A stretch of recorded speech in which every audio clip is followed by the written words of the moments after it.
Hey YouTube, what's going on? It's Husker1911 with a special guest, Ragnar the Wonder Pup. You can see his ears in the back of his head right there. I mean, he's looking at me. Nope, he's looking at a cat. Anyway, alright, first gun video. Like I said, this is a guy channel. It's gonna have guy stuff. Personally, what's more guy than guns? I'm waiting for someone to come up with a rebuttal because I know it's not going to happen. Yeah, there's nothing really more guy than guns. So, here's the first gun video.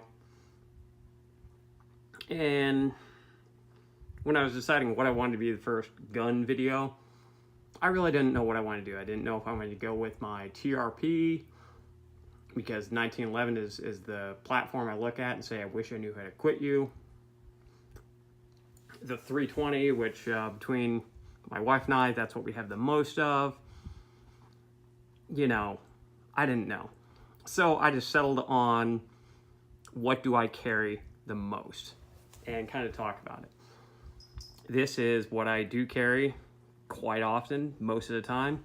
Sig Sauer P320 in 9mm with a flat dark earth finish. Now, as you can see, I put a black grip shell on it. So it has a two-tone finish. This grip shell might end up going off to Strong Hobbit Custom Grips for some work, just because I have another 320 that he did a grip for me on, and it feels amazing. Enhanced grips, worth every penny, especially if you find someone that really knows what they're doing. Strong Hobbit Custom Grips, he does know what he's doing, and he's pretty fairly priced. Go hit him up on Instagram if you want to. Great work. So, I won't really get into a review of the P320 because that's already been done several times over. And by all accounts, it's a great gun. I love it. I've been running it since it came out.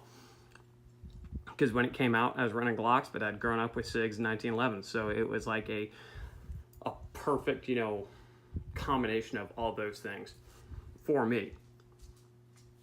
No reason, and that's not to say I like Glocks. I really do. I recommend Glocks. But I carry a 320 because I tend to shoot it better.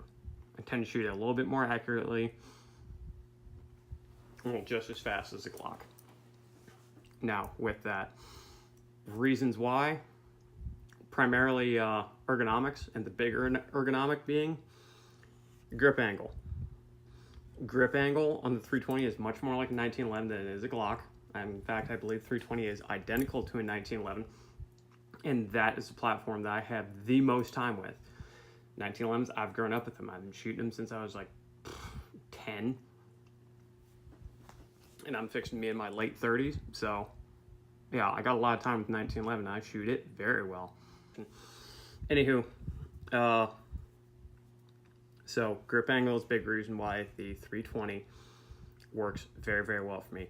I know everyone's going to talk about the bore access or height over bore that goes on the SIGs. I don't necessarily believe in it, because I do have, with a 45 caliber P320 SIG, I have, you know, 5 rounds out the tube and 1.47 from a low ready. So, all clean. So I don't necessarily believe in bore access and recoil. Just get torque over the gun, grip your gun right, and then go to work. Yes. Now, I am a fan of the theory that, I should say, I'm not a fan of the theory that you should only carry a bone stock gun. Not really. If you can do something to optimize that gun for you and how you carry and how you shoot, do it. I do carry with the light mounted. Why? Because, you know, not all engagements are going to be during the day. That said, I also carry a handheld light because I can't use that as a flashlight. Hell no. But I have a light mounted on the gun because I don't know when or where the fight's going to find me. So I might as well be ready for it to be in the dark if need be. If it's during the day, lights mounted, you know, like that's just a little bit more weight that isn't reciprocating because of the slide. Now, other upgrades I've done, yeah, you can see the grip frame. And that while that isn't a big deal for whatever reason, this black frame, or this black shell that I got from Sig, seems to be a little bit grippier on its texture than the flat dark earth frame or the tan frame that came on with this pistol from the factory. They're supposed to be the same, but this one feels grippier. Your results may vary. The only real thoughtful upgrades I have in this that help it run better for me, okay?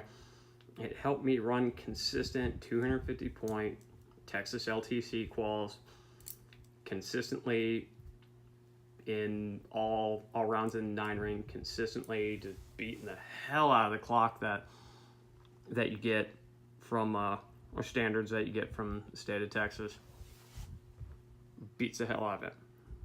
And that's something else I'm gonna make a video on. I see plenty of people I have written what's up with the Texas LTC qual, but no one's ever really put it on video, so I think I'll do that. I'll have someone record me doing a qual run. But I'm a firm believer that if there's something you could do to make the gun run better for you, do it. Not anything super exotic even. Me, personally, on this particular gun, and I will clear it for you right now, even though it's already clear. You can see, clear, safe direction. What I do have on it, as you can see, the GGI Pelt 2. So that's the GGI trigger post-upgrade. Bruce Gray, I have a lot of stuff from him. I've bought a lot of stuff from him, and it's all good. That man is a genius. I love him to death. I love the fact that I can call Gray Guns and quite possibly talk to Bruce from Gray Guns. So, the Pelt 2. Okay. As you can see, trigger, there's a wall, there's a trigger, wall, not a lot of creep, and then it breaks. See how it breaks and stays at 90? Now, what else is important in the trigger? Reset. Here we go. Coming out, coming out, coming out, coming out. There it is. Reset, wall, break. That's pretty sweet. It feels even better than it looks. The only other upgrade I have are the Sig X-Ray 3 sights with the U-notch. I'm a big fan of U-notch rear sights.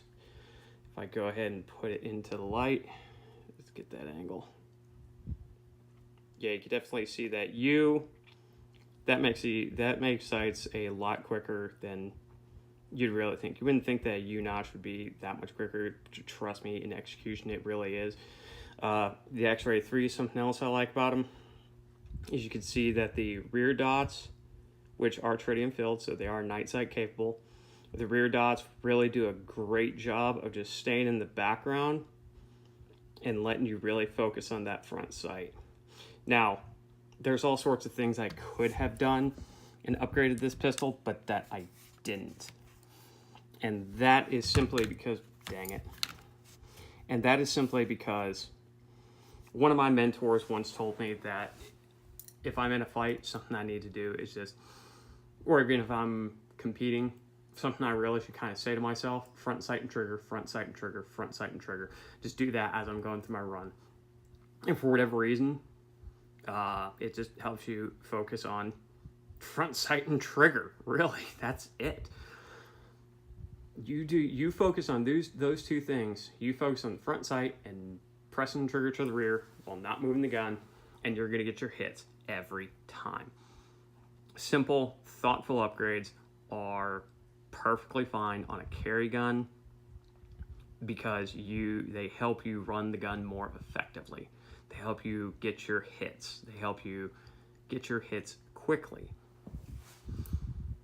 Now, yeah, that's about it. Thank you for watching. If you want to see what this gun looked like with the tan or the flat dark earth frame, go over to my Instagram at Husker1911. Go over to my Instagram. You can check out some of the stuff. You can check out how it shoots, how it shot, even in its first couple hundred rounds, how it got better and how it really started to settle in. And you can kind of get. So you could also look at some of my other gun content and stuff. That's about it, really. Guy channel, first gun video. What's more guy than guns? Anywho, hope you all have a great day. Take care. God bless.